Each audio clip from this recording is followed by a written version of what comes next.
বুধবার সাত সকালে হাওড়ার গোলাবাড়ি থানা এলাকার বাঙালবাবু ব্রিজের রেলিংয়ের ওপর উঠে জাতীয় সঙ্গীত গাইতে দেখা গেল এক যুবককে। বাঙালবাবুর ব্রিজের 100 ফুট নিচে রেল লাইন। এদিন সকালবেলা পথ চলতি মানুষ দেখতে পায় ওই যুবক ব্রিজের রেলিংয়ের ওপর বিপজ্জনকভাবে দাঁড়িয়ে ওপর দিকে 2 হাত তুলে জাতীয় সঙ্গীত গাইছে। এরপর পথ চলতি মানুষ খবর দেয় কর্তব্যরত পুলিশ কর্মীদের। সেখান থেকে খবর চায় দমকলের লোকজন এবং পুলিশ কর্মীরা এসে ওই যুবককে ব্রিজের রেলিং থেকে নামায়। পুলিশের প্রাথমিক অনুমান বিপজ্জনকভাবে উঠে জাতীয় সঙ্গীত গাওয়া ওই যুবক মানসিক ভারসাম্যহীন। আপাতত তাকে উদ্ধার করে হাওড়া হাসপাতালে পাঠানো হয়েছে। এই ঘটনাটি দেখতে বাঙালবাবু ব্রিজের ওপর পথ চলতি মানুষরা দাঁড়িয়ে থাকে। যুবককে উদ্ধার করে প্রাথমিক শুশ্রূষা করে পুলিশ কর্মী এবং দমকল কর্মী। পুলিশ সূত্রে জানা গেছে ওই যুবকের নাম পরিচয় সঠিকভাবে জানার চেষ্টা করা হচ্ছে। সাত সকালে ব্যস্ত বাঙালিবাবু ব্রিজে এই ঘটনায় চাঞ্চল্য ছড়ায়। Bureau report news ইভেনাই।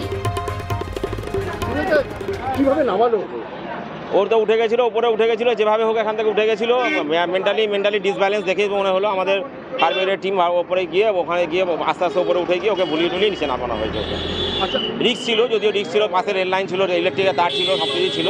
তার মধ্যে ফায়ার ব্রিগেডের টিম রিক্সের সঙ্গে কাজ করে কীভাবে উঠলো যেভাবে হোক এখান থেকে উঠে গেছে। পাগল কীভাবে ওঠে ঠিক আছে, তো হাওড়া ব্রিজও মাঝে মাঝে উঠে যায়। যখন উঠে গেছে আমরা এখান থেকে যেভাবে হোক উঠেছে এখানে নামিয়ে কোথায় নামিয়ে পুলিশের আপনি হ্যান্ড ওভার করা হলো। ওর বোধহয় মেডিকেল ট্রিটমেন্ট দরকার আছে, পুলিশ যা ব্যবস্থা নেওয়ার নিশ্চয়ই এরপরে।